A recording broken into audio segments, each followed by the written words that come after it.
My name is Susie Davidson. I have been with Red Cross for many, many years. I started as a volunteer and became a national employee, retired, and I'm back to volunteering. So, my role, I have many different roles at the moment. My focus is our operations management, casework, and disaster assessment. I am one of our RDO's volunteer partners. My co-partner is on the call today, Fran O'Shaughnessy. I am also a volunteer partner with Disaster Learning Solutions, and I'm also the division training and exercises co-lead. I also work with Steve Castle as the national headquarters staff services training activity co-lead. So training is a passion of mine. So let's get started. Our course purpose for today is thus, and you'll see that on the slide. And Garrick, I probably will not be saying next slide. So if you follow me on the script, we'll be good. So you see the course purpose that we have laid out. It's to provide those shelter resident transition caseworkers the skills needed to document shelter resident transition activities in RC Care. We do have some learning objectives for the course today. So upon completion of this course, we hope that you will be able to review shelter resident transitions key concepts, that you'll be able to add SRT service on a case.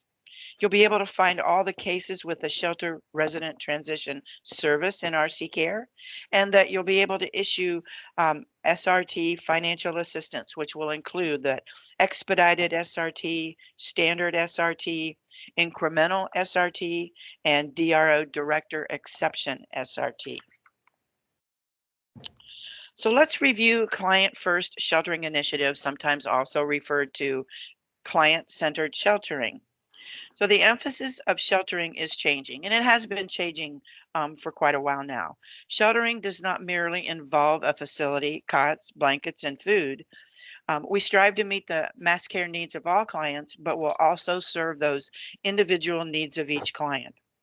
The Red Cross fulfills its mission when it treats client with dignity, meets those individual needs, and supports each client towards their recovery. Every client should feel welcome and accepted, and Red Cross services are delivered in a way that respects their values and their culture. While sheltering strives to meet the needs of the affected population, it also serves the individual needs of each client. So, as you know, each family has unique needs that need to be addressed. Moving them towards recovery cannot happen en masse. We make referrals to disaster health services, disaster mental health, so the shelter resident transition caseworkers and recovery caseworkers all work together to do this. It's important to note that the recovery process of clients is the responsibility of everyone who work in the shelter, not just shelter workers. Shelter workers identify those individual client needs and specific recovery barriers. The Shelter Resident Transition Program is an aspect of Client First Sheltering. Client transition begins when a client arrives at the shelter. All the workers in a shelter create early identification and solutions for those transitional needs, and SRT caseworkers will ideally begin working with shelter residents within 96 hours of that shelter opening. Shelter resident transition is a component of the Red Cross sheltering program that enables shelter residents, the Red Cross, and your partners to identify recovery roadblocks and provide services to address those articulated and anticipated needs. We have goals, and they are to help the clients and workers identify and overcome any roadblocks that prevent a rapid transition of clients from a Red Cross shelter to that more sustainable housing solution, and to provide situational awareness to the relief operation about what those roadblocks for the clients are and what their needs are. All relief operations, including multifamily fires with shelter operations, will use the shelter resident transition process to support clients in their recovery. But, and this is a but here, SRT financial assistance may only be issued when approved by the Vice President of Disaster Operations and Logistics. By instituting a client-centric approach to those individuals in the shelter resident transition caseworker will better understand each client's specific needs in order to maintain their own health and independence while strengthening their ability to identify and overcome those specific roadblocks. This allows for a safe transition out of the shelter to more sustainable housing. The system of record for all shelter resident transition casework is RC Care. After confirming that a client doesn't have a current case opened in RC Care, the shelter resident transition caseworker will have conversations with the primary client, capture their information in a new case, and capture their shelter transition roadblocks using the SRT service. For those shelter residents who transitioned out of the shelter without Red Cross Shelter Resident Transition Assistance, a case in RC Care does not need to be opened. So keep that thought in your mind as we move forward, and Gary will also talk about that in the demo. Confidentiality is critical. So as a reminder, as we do now, we will not include confidential information in RC Care. And I think we're on the next slide, Garrick. There we go. We will not include confidential information in RC Care. We will record and honor client consent to share information choices in RC Care. Caseworkers must only share client information on a business need-to-know basis, and we will store all client information in RC Care and shred all paper forms and delete those electronic files. We will only share approved aggregate client information. Okay, next slide. All righty, so let's begin to talk about the shelter resident transition process. Clients will register at a Red Cross managed congregate shelter. As the process begins, the shelter resident transition begins when a person arrives at the Red Cross managed shelter and they complete a shelter registration form. From the moment of arrival, all workers in a shelter, not just the shelter resident transition caseworker, will proactively converse with the residents to gather information that will help a resident's transition. Individual disaster care workers support client-first sheltering and shelter resident transition by capturing and contributing information about those client needs. They will conduct a cot-to-cot visit in which clients are asked about their immediate needs and barriers to recovery. Health services workers capture this information on what we call a CMIST form. That's a disaster health services form that's used to support clients in identifying their functional and access needs. The acronym is derived from the headers of the worksheet: communication, maintain health, independence, the services support and self-determination, and transportation. We also share shelter resident information about unique dietary needs, personal care assistant needs, pre-disaster housing status, and recovery barriers with the shelter resident transition supervisor and the shelter site manager. Everyone remains attentive to the physical, emotional, and spiritual well-being of our clients while they're in the shelter. Information about clients is gathered by those working in a shelter using the shelter resident assessment and or during client interactions within that first 72 hours of registering.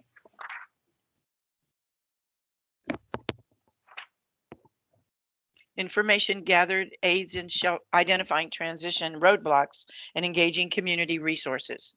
That shelter resident assessment serves two purposes. One, it gathers individual information from each family, and it creates a baseline of roadblocks for the overall shelter population.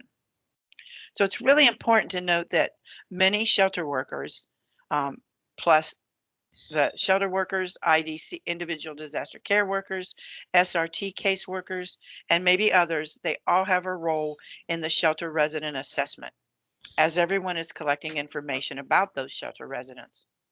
At times, the shelter resident transition service will be available to help facilitate the process. That's usually on level 4s and above on disaster relief operation. And there may be other times, such as with multifamily fires that have a shelter operation. The workers on the ground will have to collaborate in another way, such as a daily meeting to share relevant information about shelter residents. The next phase is for casework. SRT caseworkers will begin to meet with clients ideally within 4 days of registering. That's 96 hours for those of you that don't do math like I don't do math that well. That's 96 hours to overcome any roadblocks within their individualized transition plan. So our SRT caseworkers will be meeting daily with residents. They will open a case, perhaps add SRT service, and complete the SRT form in, and we will have a great demonstration of how that happens later on. We will begin to develop an individualized transition plans or add to those transition plans that are already in there. We will open and manage the assigned set of cases in RC Care. We'll meet with shelter residents daily at the hours that are most convenient to the shelter residents until they can identify and implement viable solutions to transitions from the shelter. We will regularly update the SRT form in RC Care, and we are to act as a point of contact for the client and make referrals to resources available that are in the community or within the shelter and make those appropriate notations in RC Care. We will always honor the client's personal choices when providing solutions that enable their transition from a shelter. Clients transition from the shelter following their individualized plans to promote their overall recovery. The shelter manager, in collaboration with the shelter resident transition supervisor, determines that the shelter resident transition financial assistance may immediately terminate a shelter resident's need to remain in the shelter. Like maybe they need a bus ticket to get to a relative's home that will get them out of the shelter. And Candace, I see you have your hand up, so there must be a question in the chat. There is. I forgot to mention that, but I placed that into the chat. We encourage everyone to write their questions in the chat, and I will present them to Susie or Gehrig. So our first question is from Bonnie. Is the 96-hour timeline the same for the recovery teams or just for DRO SRT? Well, we are only having conversations around SRT today, so that 96 hours is for SRT. I would suggest that you would get that information from your intake classes and your 3 recovery classes. Does that help answer your question, Bonnie? Absolutely. Okay, thank you. I'm hearing that in the other classes, but thank you. I'll look it up. All righty.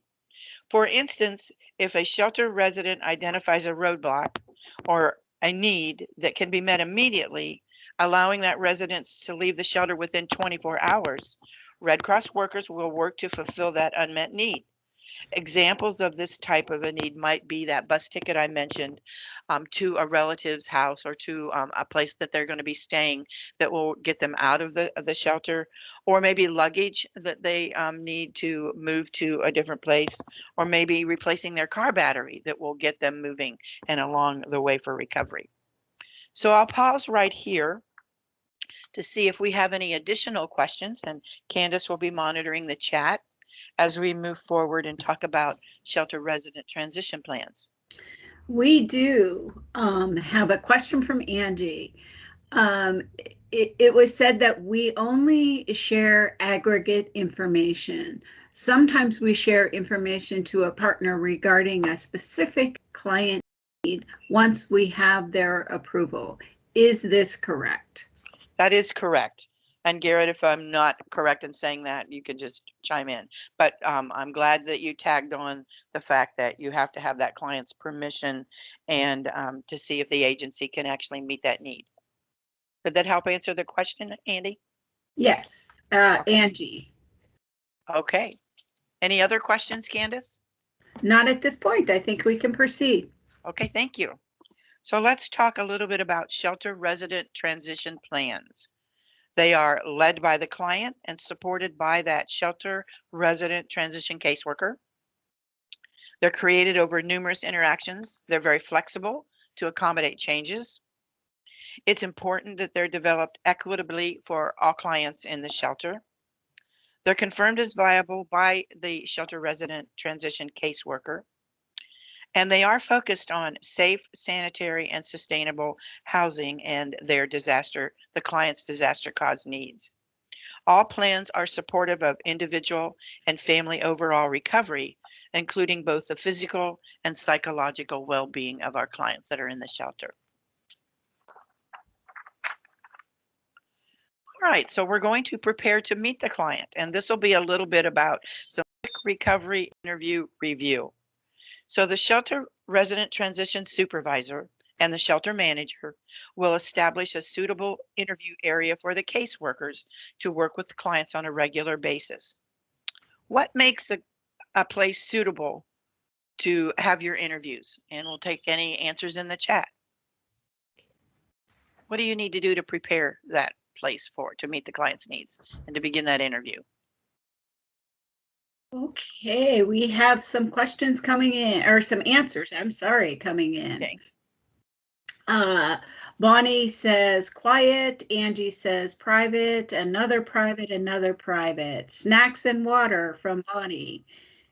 And Maria, comfortable, private, quiet place, out of the main area.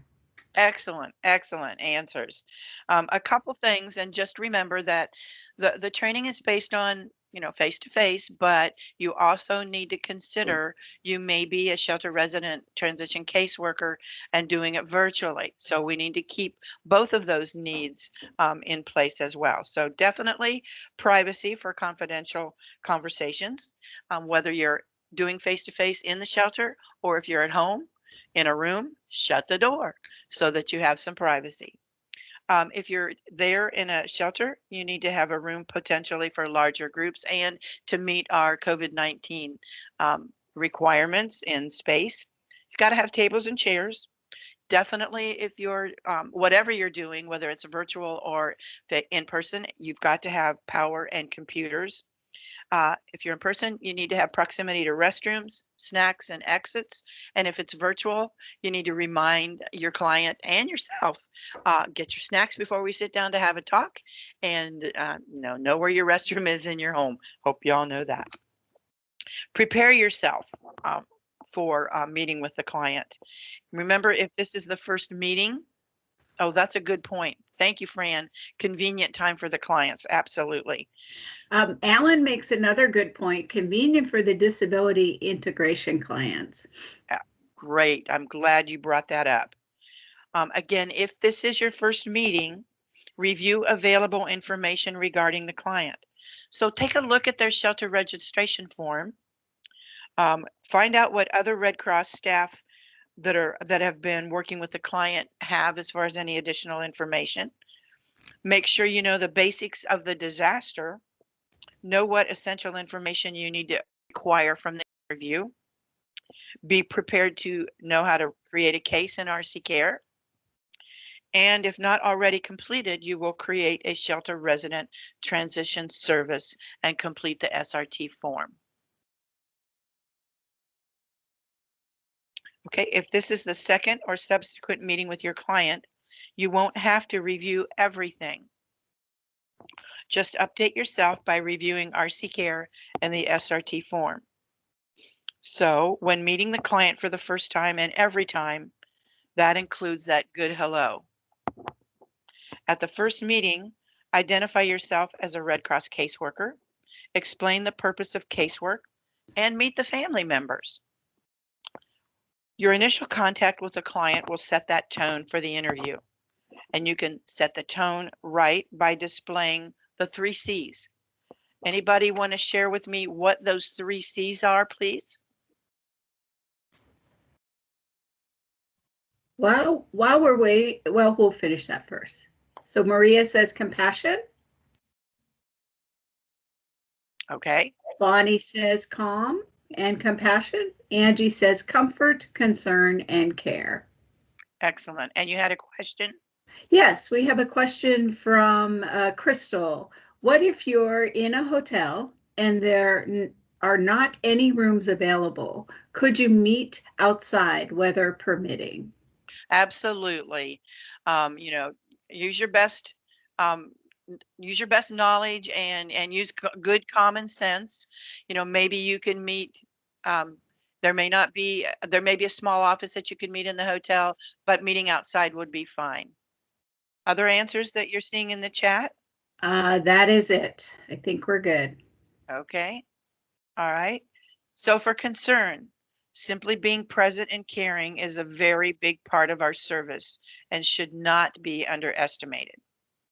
As far as comfort, make the clients comfortable, offer that water and snack that's been mentioned. Don't rush your introduction or approach. If you are not in a private or comfortable location, ask the client if they would like to move to one when possible. And as far as being calm, often a calming presence will help reassure the client. Please remain unhurried and organized. Get yourself organized before you sit down with the client. For some clients, it may be the first time asking for help from any agency, and that can be a very hard and uncomfortable thing for someone to do. Setting the right tone will help the client to trust you and the organization. The more trust the client has in you, the greater your ability to help the client will be. So when you are introducing yourself, and you will introduce yourself, explain the mission of the Red Cross, what Red Cross services may be available, why we have a need for verification of damage and identification, and that no repayment is requested or accepted. And sometimes that's a very big reason why people don't want to come and talk with us, because they think it's a loan and they will have to pay that back. So please make sure they understand no repayment is requested or accepted. And we have strict adherence to confidentiality of the client information that they're going to provide us. Once you have introduced yourself to the client, you will begin with the documented interview. So the purpose of the interview is, one, to encourage the client to share how they've been affected and to identify what their needs are. The interview, again, is intended to be helpful for the client. So we will record a few. You need to let them know that you're going to be recording a few pieces of specific information, but this must not be a source of additional stress to the client. Help the client tell their story with your interviewing skills. Compassionate listening is just as important as any other service we provide in a shelter. How the client feels about what is happening during a disaster is going to impact their ability to work through the challenges in their recovery planning. Helping the client plan for recovery and develop a transition plan is a critical step in their recovery process. The identification of roadblocks will allow for the client to prioritize each roadblock. This also gives the shelter resident transition caseworker the opportunity to work with the client to start small, work on the roadblocks one step at a time. You, as the shelter resident transition caseworker, will update RC Care following regular interactions with the shelter residents. This will keep your your supervisor informed as you update it daily. Any questions so far? I see no questions in the chat. Okay, thank you, Candace. All right, so let's begin to talk about building relationships. Relationships, again, are best formed when commonalities, find something that you have in common, can be identified and diversity is appreciated.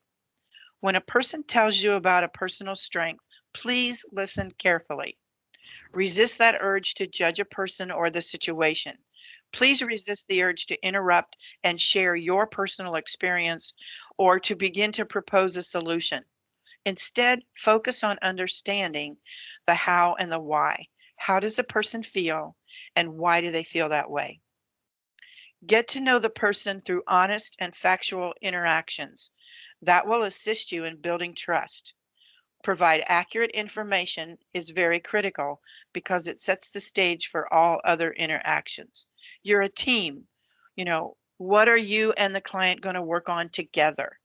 Demonstrate accountability by doing what we say we're going to do. Empathy, again, is the ability to understand and share thoughts and feelings of another. It is not sympathy. Be aware of your body language and your client's body language. Listen actively, and please be sure you are hearing what is said before responding. Sometimes I like to say, to recapture what the client is saying by just offering up, I think I hear what you are saying. Is this what you are saying? It's important to validate what they are going through. How something is said is really often more important than what is said. Engage your client in conversation by asking open-ended questions, not just focusing on the data that we're going to collect, and your tone of voice will convey how you actually feel. Please be respectful. Candace, do we have another question? Well, it's not really a question, but I think a comment more on the last slide that Alan adds that clients identified priority of roadblocks for fulfillment. Exactly. Yes. Yeah. You're going to work together as a team and you prioritize those roadblocks because as you will see in the demonstration, there will be several roadblocks. But again, you need to begin to listen to the client and ask them what their priority is for identifying their roadblocks. Thank you, Alan. By collaborating with team members and utilizing any existing information collected through conversations, the COT-to-COT process, the shelter resident transition caseworkers are all going to support their clients in a variety of ways. And they do this by beginning to identify and documenting needs and developing that transition plan. Caseworkers will refer clients to other Red Cross services, such as reunification, health services, spiritual care, mental health. They also will begin to reconnect family members to their pre-disaster support systems, such as their family, um, other service providers, and their school. This can give clients a sense of normality. Caseworkers will make referrals to faith-based and other community support systems and coordinate transportation to get them there. You will also provide coaching, problem solving, and you'll help clients strengthen their coping strategies. They facilitate replacement of you will facilitate replacement of medication and their durable medical equipment and provide financial assistance that will help that family overcome their roadblocks to recovery. You'll be using the shelter resident transition services prior to an approved service delivery plan. Okay, we are the advocate for the client and we work with their consent with other agencies as well.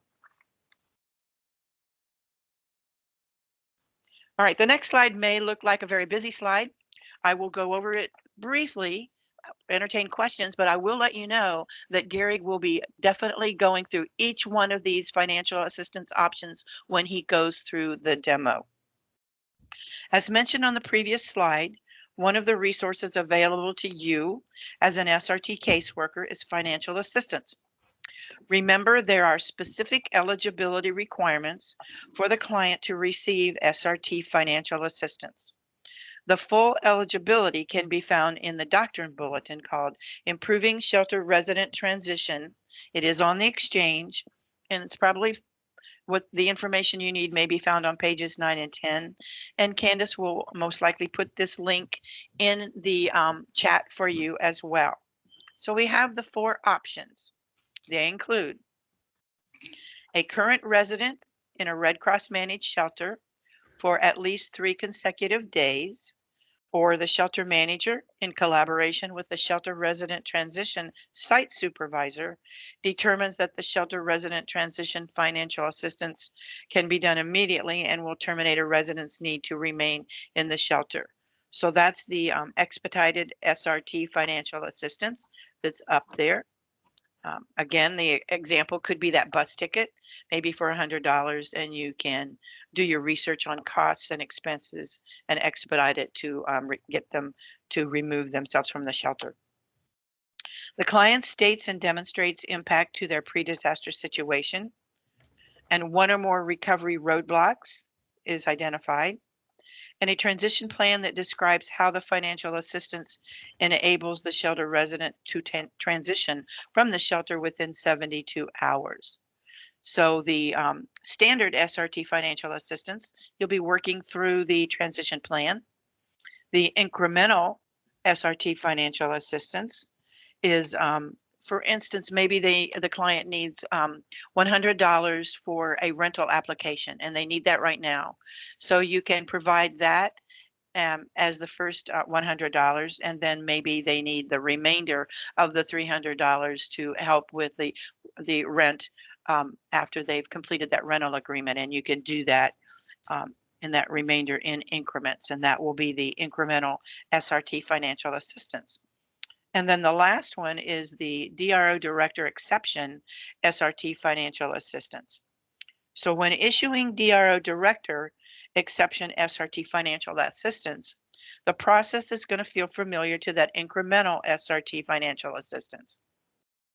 As a caseworker, you can issue the $300, but any need for above that will require a DRO Director approval and should be requested separately. And Gary will show you, he'll demonstrate that in the demo exactly what that means. So the example is you'll load first, because as caseworkers, SRT caseworkers, you can do that. Then the second load is for the remaining need and would be anything over that $300 up to $1,000.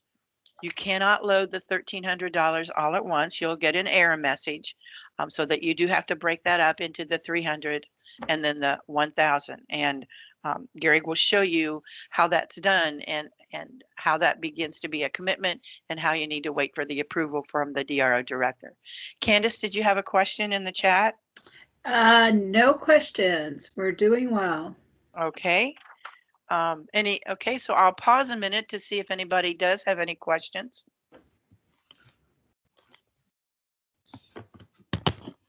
It's looking like we're good to go. Okay, so let's move to the scenario slide. And so here's our beginning scenario. So we have a family of 4.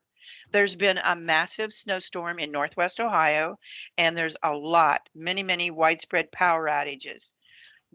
They are now seeking refuge in our Red Cross shelter. You first contact them on October 20th and do learn that their mobile home roof has collapsed. They don't have any insurance. They have no friends or family in the area, and they really are looking at you for support to help create that shelter resident transition plan. So we're going to move to the demonstration on how to conduct and document shelter resident transition in RC Care.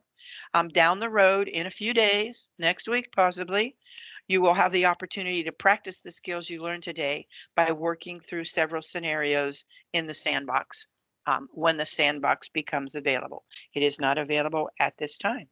So I'm going to move this over to Garrick, and he will go through a really good demonstration on shelter resident transition. Garrick? Fantastic. Thank you for the setup, Susie. I appreciate it. Candace, just so you know, I'm on one screen, so if you raise your hand, I won't see it. Feel free to just interrupt me throughout. So Will do. Yeah, super excited we're doing this, Susie. That was fantastic. We spend time intentionally talking about shelter resident transition, as we know that it's still kind of new, and maybe some of you have worked it on an operation before. Maybe this is the first time some of you are hearing about it. And just a reminder that the 3 dots, you can click on focus or click on full screen, and you will really be able to see his slides great. Susie, I'm going to remember this one of these days that I need to zoom in just from the get-go. So thank you again for the reminder. So before we jump into the system, just quick introduction about myself. My name is Garrett Haberstock. I'm a disaster program manager. I cover half of the great state of Wyoming with lots of wild buffalo roaming and cold temperatures, etc. And then I also help the national response team with shelter resident transition and have been lucky to help develop how it plays in the system and the overall program as we continue to refine it just for the benefit of our clients. So what we're going to do is just a quick walkthrough of RC Care and the Shelter Resident Transition Service. What we'll start with is just searching a case. So when you log in, you'll come to a screen that kind of looks like this. It should default to your cases, and we see that on the tab here. The very easiest way to find a case is actually using the search feature and to type in the name of your client. So Susie gave us a great scenario, and we know that our client's name is Treasure Williams. Conveniently, the case has already been created, so I can just select on that. I can select the case number right here, and it will take me to a new tab that shows that. If for some reason, right, we want to make sure that we're looking for a client before we create a case. If it's not there, then we do the intake process so that we can initiate that case within. Sometimes a case has already been created and a service has been added. So again, we're on this tab. We hit the drop-down arrow right here, and we can select service. When selecting services, you'll see a long list that comes up. We're working to continue to refine this to make it really seamless, because right now I can just see every case that has a service added, such as shelter resident transition or immediate assistance, recovery planning, etc. And this is kind of hard because we don't know what case that's associated with. So know that this is continuing to be refined, and you can use the search list to type in shelter resident transition, etc. Hit search, and it will give you only those cases. So that's how you find a case overall using the search feature, and then using the services to find cases that have been opened that have the service attached. I'll tab over to the next one. You'll recognize the tabs will become your best friend. That and the refresh button are your best friend in RC Care. So conveniently, this case has already been created for us. We know that the clients have been in the shelter since about the 15th, and now we're meeting with them for the first time 5 days later. Right, as mentioned in the interview, or in the interview process, we want to make sure that we're connecting with sheltering and health services and understanding what we know about the client, so we have a good foundation when we start to conduct the interview and build that action plan. So when we see the case here, we notice all of these different options here, and we can add an SRT service. Important to note is that when we add the service, these will show up on level 4 to 7 events. So that level 1, 2, and 3, we're going to use the standard recovery planning process if we're on a smaller scale operation. On 4s and above, we'll see this add SRT service come to fruition. It looks and feels very similar, just allows us to be a little bit more specific in those guiding questions and assisting individuals transition from a shelter to a more sustainable solution. So we'll add the service. Since it's not added yet, we'll select here, and we get a couple of key prompts from the beginning. One is the shelter name. We know that they're at the First Baptist Church. Another one is the entry date. This is their shelter entry date. Remember from the scenario, they entered on the Important to note here is that the system has intelligence built in that uses this to determine if they've been in the shelter for more or less than 72 hours, as Susie described, which changes the type of financial assistance or the payment flow that we're using. Next, we have bed space, so if we know what cot they're in and their family, and then if we know that they're sleeping inside the shelter, we can indicate their sleeping arrangement there.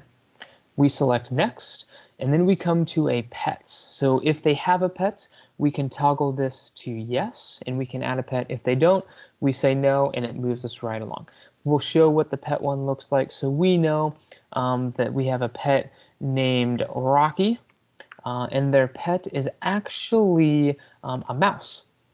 We are not sure what the breed is, neither were they when we asked them about it. They only have the one pet, they don't have many. So then we can select next.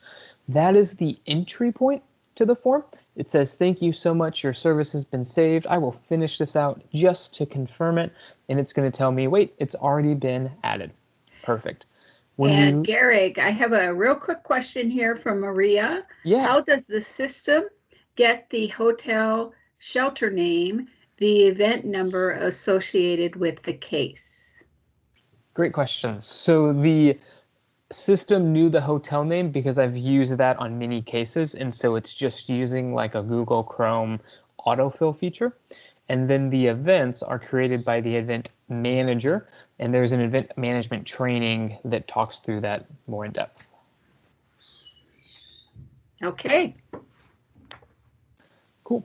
So our service has been added. It shows that we're on the case, and to leave this tab, we need to click back over on services. So when I click on this, you'll notice that it still says 2 services, and I don't see shelter resident transition showing up. What happened? We always want to refresh the page. It's our best friend in the system. When we refresh, it goes from 2 to 3, and we see the service added. We see when it was created. We can see if there was any funds disbursements, etc. So we will click on this service. Now that we've started it, now we want to get more in depth. We want to talk about their recovery roadblocks. Perhaps we want to issue a referral. Maybe we even want to issue financial assistance because we already know what the roadblock is. Note that when we click on financial assistance, you have to have a recovery roadblock identified before you can do financial assistance. That takes us back to the eligibility that Susie talked about on our recovery and issuing financial assistance. We have to have a roadblock, and there's a couple other key criteria that have to be met. So we'll go back to the recovery roadblocks. We want to add one because we're at that point where we've started the conversation, we're understanding the client, we're doing the interview. We have some tips for helpful listening. We have some questions to start the conversations out. And then we see a quick reminder about the recovery roadblocks: housing, transportation, job-related needs, etc. Come down here, we see SRT recovery roadblock and that 0 have been added. To add one, we select new, and this opens up the shelter resident transition recovery barrier form. This form is, yes. Before we get too far into the form, we have a question. If shelter folks are gathering some of this information prior to SRT, will it already be populated or available in another source? That is a great question. So if you've taken the intake class, you'll note that there is a question about, is the shelter resident in a Red Cross shelter, or is the client in a Red Cross shelter or partner shelter? The step with RC Care is moving us towards a better overall system alignment, from client registration to issuing funds to our immediate assistance, $450. So we're moving in that direction. It'll just take us a little bit. So in initial implementation, we might still need to rely on a paper copy registration form or some app that's created based on the operation we're on. But no, we're moving towards a better overall alignment for better client experience and user experience. And then a follow-up is, what if they don't have a case yet? We would open that case, right? That is correct. If we search the case and can't find one, then we'll need to open up a new case using what we learned in the intake class. Okay. Yeah, thanks, Candace. Mm-hmm. So we've opened up the form, right? Remember, this is not intended to be a script. It's just guiding our conversations. And as we'll work through this, it kind of categorizes into roadblocks, when they entered, all the way to what are their needs in the shelter. And then it comes down and ends with kind of a broad conglomeration of questions. So in our conversations, right, they came in on the 15th. We started our conversations on the 20th. And we've had a couple conversations. So we did learn in those conversations that they do have an exit date planned. We'll select yes. We can select the date, and it's going to be tomorrow, actually. When they actually transition from the shelter, we'll finish up this one. We see their next planned contact by an SRT caseworker. That's actually going to be today. And our last contact with them was actually 2 days ago, and we left them with an action plan. You'll notice some of these have a little icon, and it's called contextual help. When you hover over it, you'll see a longer question. There's a field limitation on how many characters can be above each question. So if it doesn't look complete or you need some context, just know you can hover over the icon like this. So we'll continue to scroll. There's some open text fields, like a notes field that can be our kind of general narrative as we update things. Here's some questions, and you'll see this change around Go Live as we continue to clean up But this is really about when they're in the shelter, what do they need? Do they need to talk to mental health, spiritual care, health services? And all of these are drop down yes, no boxes. So we'll select yes to health services, and we'll select no to mental health. So we continue to scroll down. You'll see it changes. We have some headers changes. This next one is their pre-disaster living situation. When we select, we have a couple of options here to pick from. We know that they were renting the mobile home that they were in. At this point, I'll show this little undo button. So you notice that some questions are white around them, some are yellow. The yellow shows up when you've answered the question, and then you can do this undo button, the back arrow, and it clears out the field. That's the easiest way, or you can just edit in it like you would any cell in Excel or any type document. So we'll put this back to rent to make sure it's accurate. All right, keep scrolling along. They do know the condition of their home, so we'll say yes. We can then type in this box. It is a roof collapsed and no power, right? That was in the scenario that Susie told us. We'll continue along and ask a couple more questions. Do they plan to return home? So they're actually not going to plan to return home. And so what that tells us is since they're not returning home, they probably, we'll make sure, but they don't need to clean or repair their home. There's no debris that needs to be removed or anything. And since they're not returning home, they don't need a short-term lease. They actually need a pretty long-term lease. I'll hover over this one just for a second. So this is a really, really important question. And in some updates we'll see in the future, we're working to maybe reposition this to give it a bigger focal point. But as a required field, we need you to indicate the primary recovery roadblock prohibiting the shelter resident from returning home.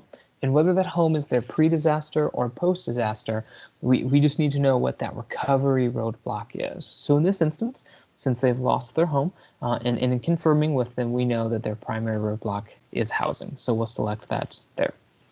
Then we come to this not returning to pre-disaster housing. Since we answered that above, we get the opportunity to answer this question. You'll notice some of these are gray, and when I hover over them, I can't edit them. That's because the system has some system intelligence built in, and when I answer a question, it allows me to ask more questions. When something's grayed out, you don't need to ask it. So they do need assistance finding a place. They are willing to relocate, and they do need pet-friendly housing. But conveniently, let me rephrase that. They do have moving barriers, and that particular moving barrier is needing assistance with first month rent. Right? Other than that, they feel pretty confident in their ability to move. We then come down to that other section, and these are just kind of different questions that really help us understand their living environment beforehand, their social support, etc. So they, remember the scenario said that they were not insured. We'll leave that as no. Notice that these do stay grayed out, so we don't need to answer them. We come down to a FEMA question. Remember, FEMA is really importantly on those federally declared disasters. So if we're not on a federally declared disaster, not a question we need to ask. So we'll skip that. This one is grayed out. We'll skip this FEMA registration and TSA because those are all FEMA related. We'll check this HUD program before. So remember, we did indicate that they were renting, and we can select what type of HUD program they were in. So we'll select the Section 8 housing voucher. If it wasn't listed, the program we need, we can put it here. This if no, then provide other. In conversations, we learned that they do not have reliable transportation. Then we come to these two questions, these open text fields. And as you look at those, you might think, wait a minute, that's kind of odd. So we're working to refine the language in this soon after rollout. But really what this is getting at is we just want to ensure that if we are helping secure housing, that they're able to afford it going forward. And so ensuring they have a primary source of income is important. You note that this is not a required field, so don't feel like we have to have this information. It's just really helpful as we build out that plan to know they do have a primary source of income. And then this next one is, when do they need financial aid to move? Really geared at if we're helping someone transition to a new home, at what point do they need that funding, right? They might, it might be today the 30th, but in 2 days is when they need the financial assistance so that on day 4, they're actually able to successfully transition. I'll just make a note for our scenario that they actually need it on today, and that's going to allow them to transition home tomorrow. Next, two other questions about social supports. Are there friends and family in the area that can support? That answer is no from our scenario.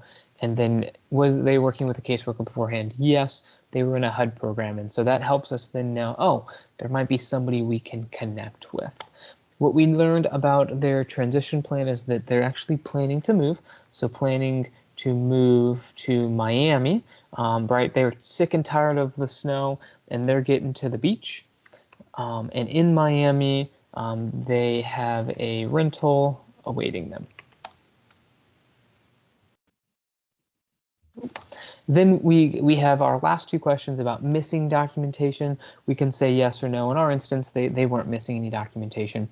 You might see some language updates between these two fields so that we say, are you missing information? And then we say, what information are you missing? We can select on one, hit the over button, and then it starts to add those for us. We can remove them by doing a very similar feature. So that's the form. That's the easy. I want to talk about one other thing before we continue in the demo. This down here, we ask that you do not tamper with this. Just let it be. I recognize it's an editable field and you can select this X. Please don't select it. What happened is there's a potential that you will impact this service and other services on other cases. And I recognize that that's kind of wonky, that it's available to be selected, but do your very best to not be tempted to touch that, as it just helps keep the service pure and doesn't impact how we can support clients using the system. Okay, Garrig. Just three questions here. The first one is, how does RC damage assessment get linked? That is a fantastic question. Candace, if you can make note of that, because I don't know the answer, so we're going to have to circle back around. Okay, good Susie, question. Susie, have you heard that talked about in any other classes? It was mentioned in the intake classes as well, but I'm not sure because there's no field that we have that shows a damage in shelter transition casework. So I think we need to look that one up. Yep, and we're doing that intentionally. We don't want to speculate and potentially give a wrong answer. So we'll be sure to follow back around with that one. And the next question, would we state first month rent and deposit? Yes, if that, in working with the plan that's led by the client, supported by the caseworker, in that field, so let me scroll down and we'll show this actually. So we saved it and now we have the opportunity to edit it. We can edit by using these gray pencils. So I'll scroll down to the plan. So we're right here, the plan to transition from the shelter. I can edit this by selecting this gray arrow, and they're planning to move to Wyoming. They have a rental awaiting, and then we'd want to further detail out, oh, okay, they need support with first month's rent, etc. Right? We would want to fully document that with clarity so that it's recorded in the system. Great. And it wouldn't be an automatic first month's rent and deposit. It's going to depend on what their needs are. Exactly. Correct. Based on that conversation, that would drive what their recovery plan is, therefore what support we can be providing. Yep. Okay, one more, and it's just a comment from Maria. Love how RC Care gets SRT out of the spreadsheet tools. We agree, Maria. We agree.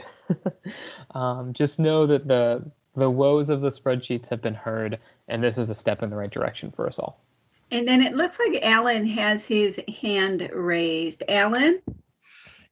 When you first went in and selected your patient, across the line that has his name and number and stuff, it had the RC collect information of damage assessment. It said uninhabitable.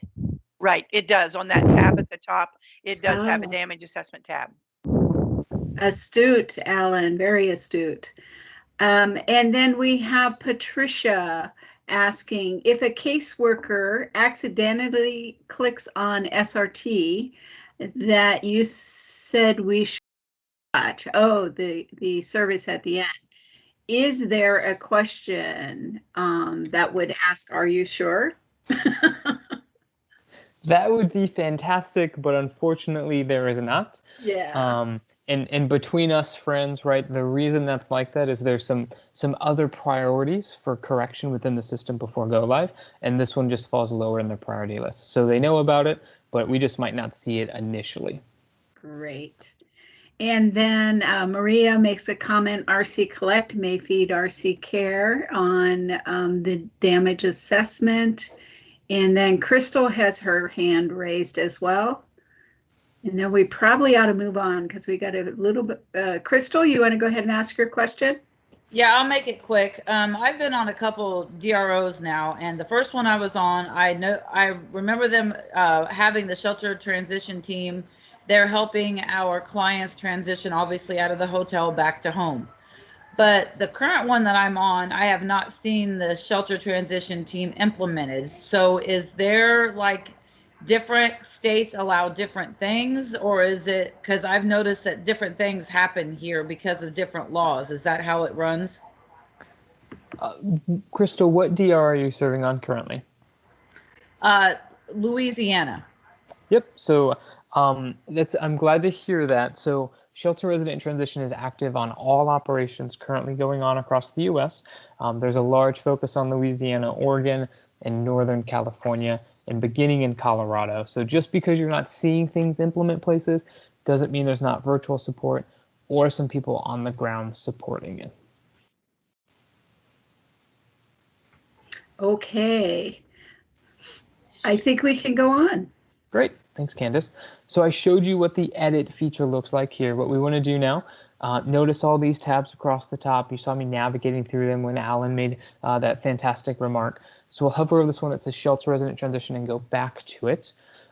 This will take us back to that first page where we did our recovery roadblock. I'll scroll down and we see, shucks, it doesn't show. I just spent that time with a client. It's not here. Make sure to refresh the page if you don't see it. And it says 1, we have our recovery roadblock added now. Perfect. We can scroll back up to the top, and now we can issue financial assistance if needed, as identified in the plan that was built, led by the client, supported by us, the caseworker. So we'll ask the first question, do you want to offer financial assistance? We will say yes, because in that plan they needed it and they were requesting some support. And what I'm going to show you now is the standard SRT up to $300 by the caseworker. Then we'll get into some of those other nuanced ones that are more infrequent. So in our plan, right, they're going to move to Miami so that they're having a little bit of trouble with gas, and then they need help with the security deposit that was detailed out in the plan. And we figured out all of that is actually going to cost us $275 for the fuel and a fantastic apartment they found by the ocean. We type in our amount, we verify, yep, $275, that's what I wanted, and then I select next. Please avoid using the previous button as soon as we start this flow. Always keep it moving forward, try not to go back. Always make sure you check your work.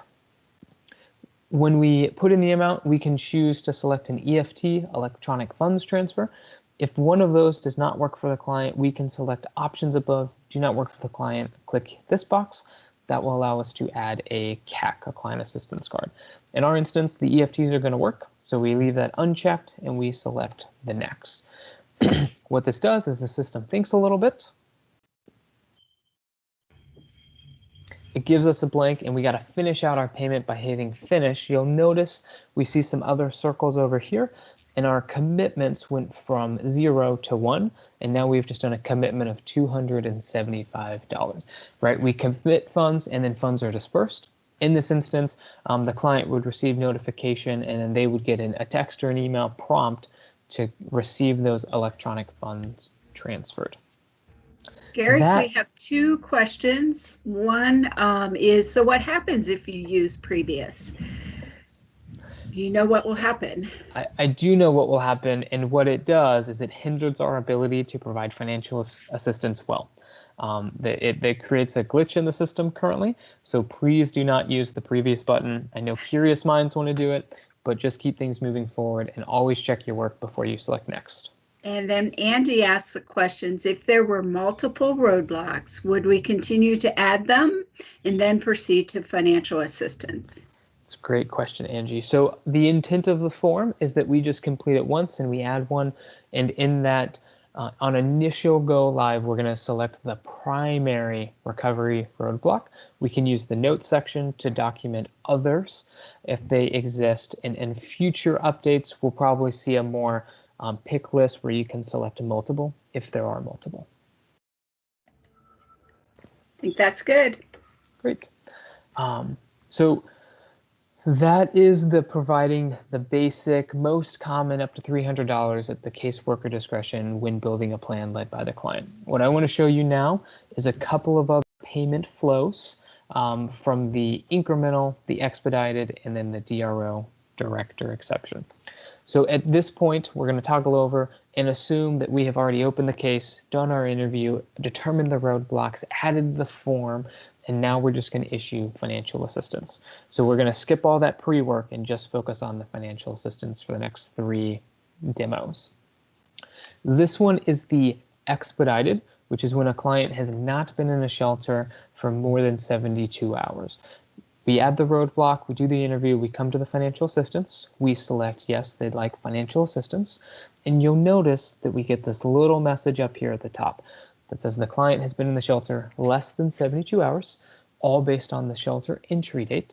Approval is needed, enter the amount, click next to get amount approved. So in this scenario, we'll say that they're in need of $75 for a bus pass to get from Toledo, Ohio to New York City to their aunt's house. And so we put in $75. We check our work, we hit the next button because we know that it's right. It's cycling through, we scroll up a little bit, and we notice it says financial assistance has been submitted for approval. I want to finish that out just to make sure it goes all the way through. And remember, it's going for an approval, so it's not a commitment yet because it hasn't been approved. What this does is it goes into an approval flow for supervisors accessing the system. There's not somebody waiting around waiting to click approve, so you need to notify your supervisor of that. And remember, when we're issuing that type of funds, it requires shelter site manager approval. So we want to make sure we're having a conversation before we do this, because when you submit for approval to your supervisor, they have to input the shelter site manager name. So always have those conversations before we do the payment flow within the system. Next example, unless there's questions. There is one, Perfect. and it's, well, two. One is from David. Are the issues with using previous and the service specific to SRT or generally to the system currently? Yep. So as we're focused on the SRT training, I will only answer for SRT. And so in our narrow site currently, they are with this form. And so I can't speak about other services within the system. But if it's an issue, they should be noting it in the class when you take those courses. And then Maria asks, can we see what the text email that gets sent to the client looks like when they request EFT and when EFT is issued, not included in any documentation that I've seen to date? Great to know. We actually had some email exchanges about that earlier this morning. And so the answer is yes. What that looks like, Maria, still to be determined. But just know, because this has been asked on all of the courses we've taught so far, at least that us three have been involved, we're trying to find the resolution to make sure you have the visible, like this is what happens, so that you know and you can talk a client through it for a good experience for them.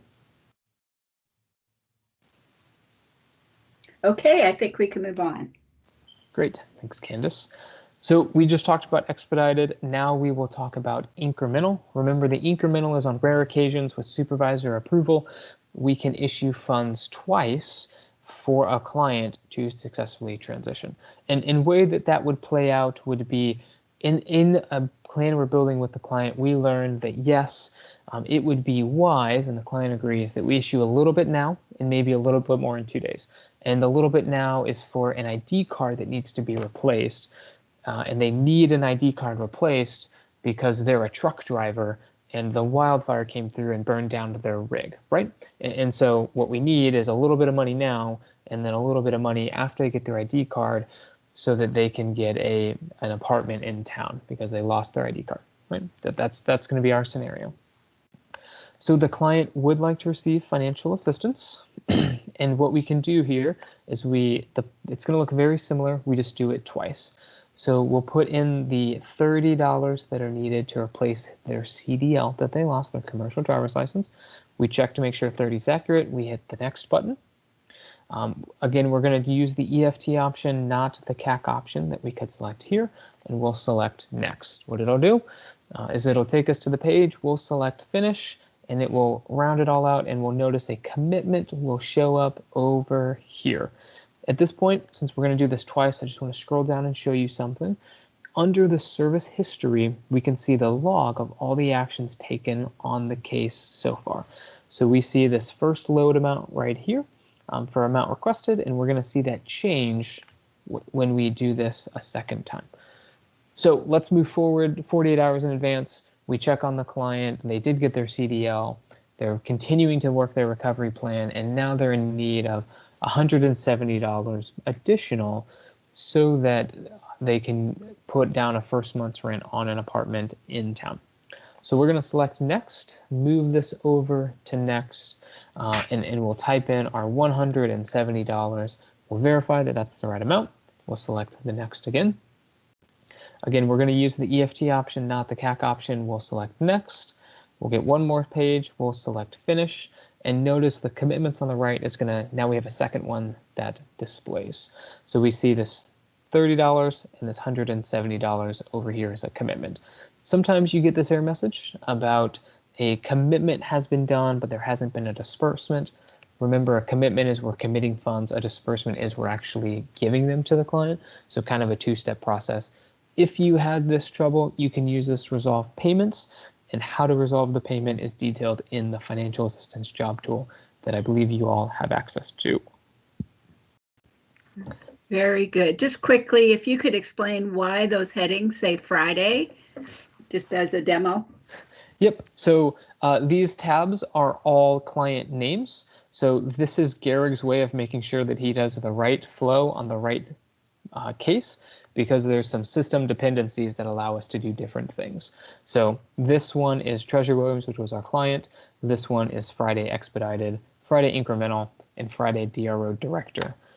It's just the case name so that we have the right experience when doing the demo. Perfect. So the last one, this DRO Director exception, and then after this, we're going to jump into a knowledge check. So in rare occasions, we can issue more financial assistance than the $300. And the way we need to do this looks similar to incremental, where we do it in 2 issuances, but the amount of how we do it looks different. So Susie told us this during the financial assistance slide, so we're just going to reinforce it here, that yes, they'd like financial assistance, and remember, you cannot just put in $1,300 here. When you do that and select next, you will get an error message that says you cannot put in more than $1,000 in that field. What we want to do here is if we determine the need when building the plan with the client, that their need is a $1,300 or any amount that requires a DRO Director exception, we need to issue our section first, so the $300 the caseworker level, then we do a second issuance of $1,000 to round this out. And I'll explain why that's needed as we get to the second payment flow. So we'll do this, we'll run through this real quick. These are all things we've seen before. And I'll select finish out. It'll give me the option to provide assistance again. So when we're going in the second time, any amount of money that you input into this cell over $300 automatically goes for a DRO Director exception. So if you put $301, it's going to go for an exception. So what's really important is that when you're preparing to issue a DRO Director exception, you've had a conversation with your supervisor, because they're going to get notified of approval, and that this is a solid plan, it works, and then we go for the approvals that are needed. So we're doing this in consultation with our supervisors. We put in the $1,000 because they're going to get $1,300 total. We select next, and what it tells me is It's because it's more than $300, a DRO exception is needed. I select next to initiate that, and then I'll select one more to finish it out to fully submit this to the supervisor. What this does is it pings my supervisor. My supervisor then can approve it, and then it goes on to the DRO director exception so that they can approve it, reject it, adjust the amount total, and then it comes back down. Notice again that our commitment is still at 1, not at 2, because it needs approval before it can become a commitment to the client. The last thing that I'll talk about as we go back to the slide deck is that we are working. We have a couple questions when you have pause. Yep, let me talk about dashboards real quick and then I'll answer those questions. So we're working on building some dashboards so that there is some visualization reporting within the system itself. Those just aren't quite ready yet. So anybody that's used the Shelter Resident Assessment tool, which was a Power App, and seen the dashboard, know that something similar will be developed and used in RC Care.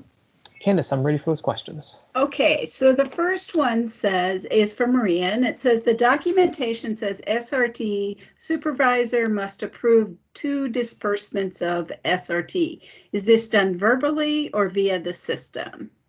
That is a great question. So what we want to do for that, thanks for reminding me, is we want to, I showed you the answer, whoopsies. We want to document that using the notes section. The system will not automatically make you get that, so we want to do it verbally or informally using the system and probably the notes field that's best. Okay, then we have 2 more. I'm going to drop down to Ann's and then come back to Angie just because Ann's is related. When are they going to teach a course on what a supervisor is supposed to do? Like how do you approve an expedited financial assistance? Yep. So when we were developing the course, they were still resolving some final systems items on that, and we're going to make a job tool as soon as it's all available so that it's ready. The approval processes look very similar to supplemental assistance and the RDO exception process. The names just look a little bit different. Great. And then we have from Angie, would we go to services each time to find a shelter resident transition? Yes, if you're looking for a case that it has had a service added to it, that is how you could search all cases that have shelter resident transition added to it. Yes. If you're trying to find a very specific case, currently the best way to do it is to search by the client's actual name. So my question was, I know you have the various different days to be unique. Instead of having those 3 Friday for a DRO and all of those, how would you go back? Would you just go back to the case? Or would you just go back to services to complete each one? What do you mean by complete, Angie? So to do the actions, the last 3 actions that you did after we finished the roadblock, and then you went to the next tab, which was Friday something. Yep. Instead of the Friday, would you go back to services or would you go back to the case to do that? I know yours are unique, so you could do the demonstration. Yep. So I think, let me know if I answered your question holistically on this, but I'll do my best. So we're back in the system now. This is our Treasure Williams case, that first example of the family in the shelter in Toledo. Once we finish the financial assistance, we can just tab back over. So this tab is for the case. We can update, we can refresh, and it'll show us. We have the service, we have a payment selection, we have a disbursement. And so if we need to edit it, we can select on this. That will take us back into the service itself. And so you can complete all of your actions within the sub-tabs for the case. If you needed to leave this case and find another one, you'd use the search feature. We can type in Friday. You'll see 3 of them come up. I can select any one of them, and it will dump me into a new tab with that information. Does that answer it, Angie? It does. Perfect. Wonderful. So Crystal, your hand has been up, but do you have a new question or was that from before?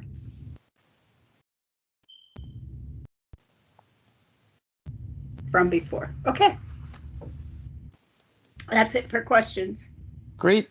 Susie, I'm moving forward with this as fast as I can, and the floor is yours once we get to the knowledge check.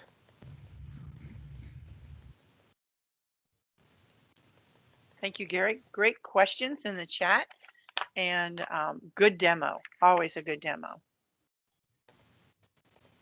So we're almost ready for the knowledge check. So my first question, and I can go ahead and ask the question while we're waiting for the spinning circle to move. What are the goals of the Shelter Resident Transition Program? Anybody can type in the chat or raise your hand and Candace will give your answers. Okay, Mike states identify client's roadblocks, needs, assist client to safe, sanitary, sustaining needs and place. Excellent. Thank you, Mike. We'll go on to the answers. So we have number one, enable shelter residents, the Red Cross and our partners to identify recovery roadblocks and also to provide services to address articulated and anticipated needs. Thank you all. Next, knowledge check. What's the first step for providing shelter resident transition services? What's the very first thing that you need to do? Prepare. Okay, and after prepare? Add the service. Very good, thank you. Add the service in RC Care. That's the answer. Thank you all very much. Right, next knowledge check. If you have a client who needs a bus pass to get to work, but has not been in the shelter for more than 72 hours, can you provide the assistance? Yes or no? And which kind of assistance would be using? Yes, thank you, Maria. Expedited SRT. Awesome. Very good. Okay. Answer, please. All righty. And it requires the shelter site manager approval. Okay. Next knowledge check. You are working with a client in need of the first month's rent and security deposit, and they need that to transition from the shelter. The total amount of the client needs is $720. How would you issue financial assistance?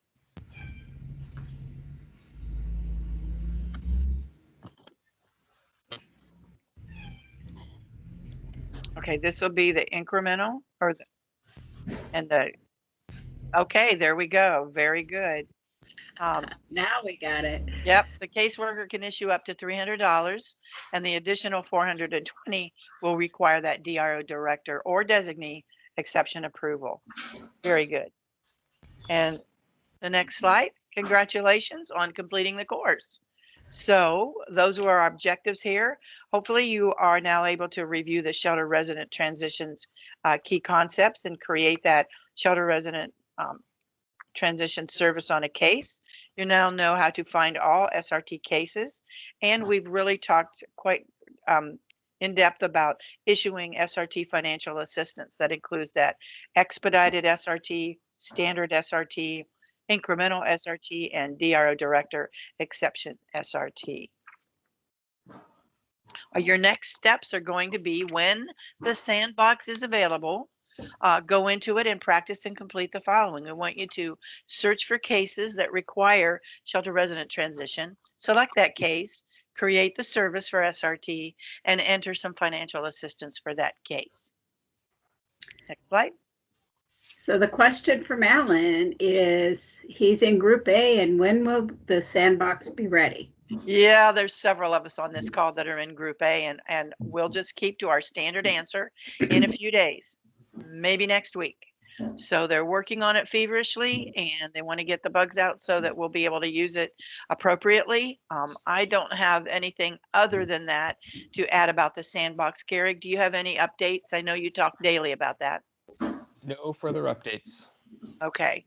All right. And then Maria asks, will new cases be added as we close them in Sandbox? Everyone will be in there playing. And when is the startup for Group A? Okay, I know that I hate to set a date because it may change, But, and Fran, if I say something different, or if you know something different, let me know, Fran or David. Around November 9th would be the startup for Group A. And and Gary, what say you about cases in the sandbox? Because I know it gets kind of cluttered. Yep, I think that's a great question, Susie, and I'm going to do this very intentionally because I'm not the sandbox expert.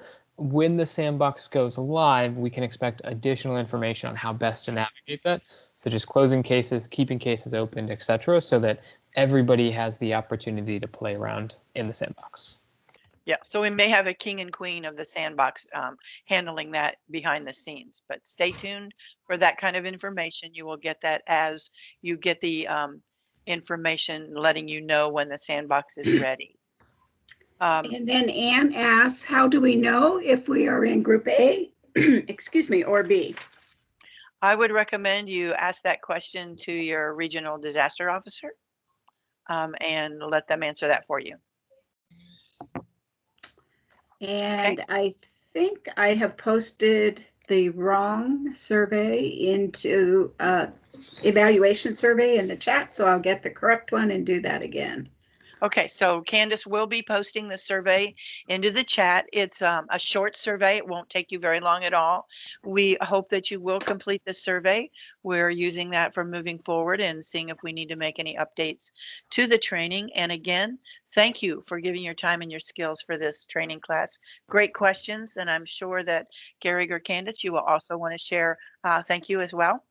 Thank you so much, everyone. It's been wonderful. Great questions and great participation. Yeah, have a fantastic weekend, everybody.